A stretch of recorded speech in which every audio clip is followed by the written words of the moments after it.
हर साल भारत भर में लाखों स्टूडेंट्स कक्षाओं में प्रवेश लेते हैं, अपनी आंखों में सपने लिए हुए और दिल में उम्मीद।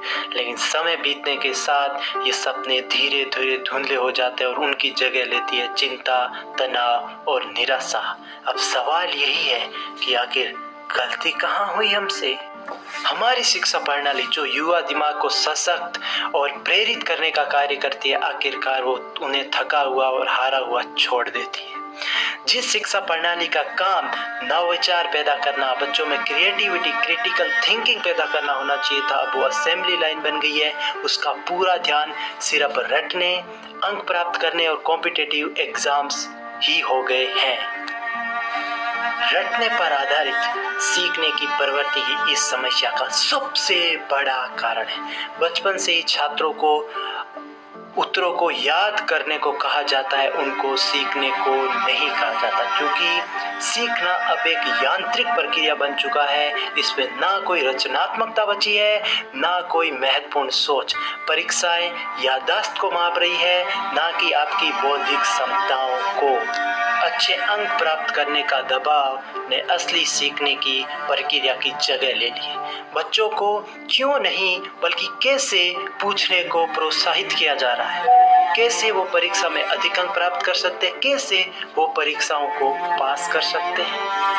हमारी परीक्षा प्रणाली रटने पर आधारित है। यह छात्रों को पूरे साल की पढ़ाई को एक पेपर में समेट देती है, उसमें चिंता और तनाव पैदा करती है। अंकों के आधार पर उनके पूरे साल का मूल्यांकन होता है, लेकिन क्या वास्तव में छात्रों की वास्तविक क्षमताओं का क्या ये प्रतिनिधित्व करते हैं? जो छात्र या छात्रा एकेडमिक क्षेत्र के बाहर किसी भी और फील्ड में अच्छा कर रहे हैं, वो खुद को अयोग्य महसूस कर रहे हैं, क्योंकि हमारी प्रणाली अंकों को कौशल, जुनून, ज्ञान से अधिक महत्व दे रही है।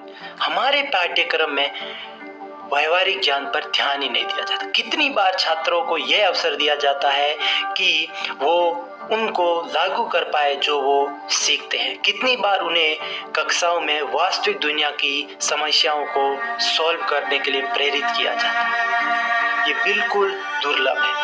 ध्यान अब भी सिद्धांत पर भी है। दुनिया के व्यवहारिक ज्ञान, रचनात्मक सोच और नवाचार की जो मांग लगातार है, उसकी डिमांड ये पूरी नहीं कर पा रही। जिज्ञासा से प्रेरित अन्वेषण, रचनात्मकता को पोषित करने का अवसर कहाँ है? दुर्भाग्य से हमारे सिस्टम में बिल्कुल दुर्लभ है। हमारी एजुकेशन सिस्टम का एक और सबसे बड़ा फॉल्ट कि सामाजिक और भावनात्मक विकास की पूर्ण उपेक्षा है। एक छात्र को या छात्राओं को होमवर्क के प्रेशराइज किया जाता है, इतना होमवर्क दिया जाता है कि उनका मानसिक विकास की कोई चिंता नहीं रखी जाती। इससे उनमें अवसाद, चिंता और यहाँ तक कि इसका रिजल्ट देखा जा सकता है कि किस प्रकार स्टूडेंट सुसाइड तक अटेम्प्ट करते हैं। हमारे एजुकेशन सिस्टम में सहानुभूति, संवाद, नेतृत्व और तनाव प्रबंधन सिखाना चाहिए, लेकिन इन कौशलों को अक्सर सॉफ्ट स्किल करके छोड़ दिया जाता है और पूरा ध्यान बस उन्हीं विषयों पर होता है जो कि एग्जाम में नंबरिंग दे सके।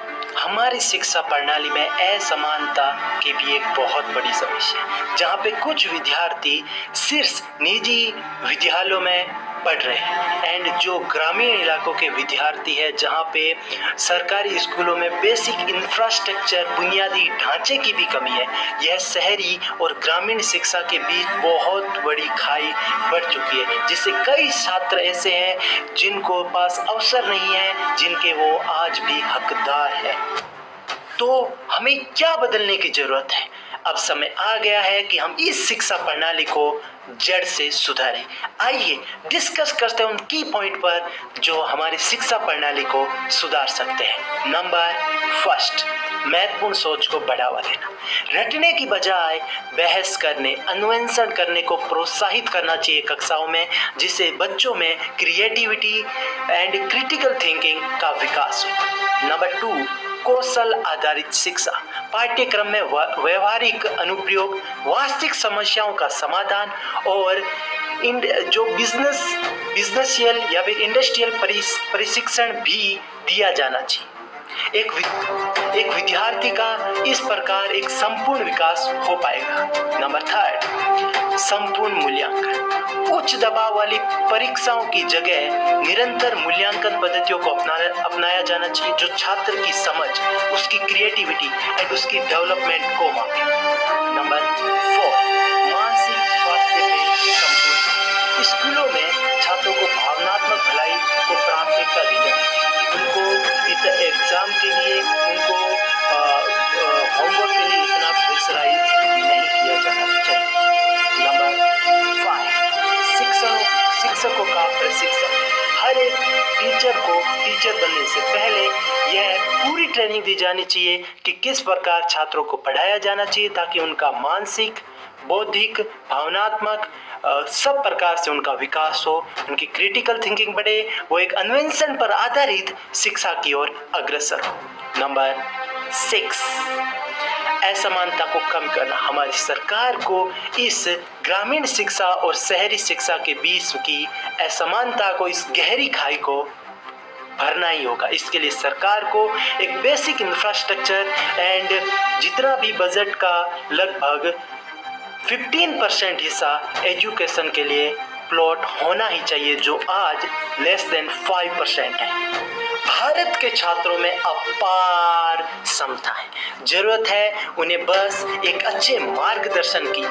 शिक्षा सिर्फ एक परीक्षाओं को पास करने का माध्यम नहीं होती, बल्कि एक पूरा सफर है, सोचने का, समझने का, खुद को और बेहतर बनाने का, कल से कहीं ज्यादा बेहतर बनाने का। माना ये बदलाव मुश्किल है लेकिन नामुमकिन कतई नहीं। आइए मिलकर एक ऐसी शिक्षा प्रणाली का निर्माण करें जो हमारे देश के सभी बच्चों का उज्जवल भविष्य की ओर ले जाए, जो उनकी नई राह दिखाए, बच्चों में सृजनात्मकता को पैदा करे। आइए हम एक शपथ लेते हैं कि हम एक ऐसी शिक्षा प्रणाली को बना के रखेंगे। Let's do it! अगर आप भी इस बदलाव का हिस्सा बनना चाहते हैं तो इस वीडियो को ज्यादा से ज्यादा शेयर कीजिए और चर्चा को आगे बढ़ाइए। हम मिलकर अपनी शिक्षा प्रणाली में सुधार जरूर लाएंगे।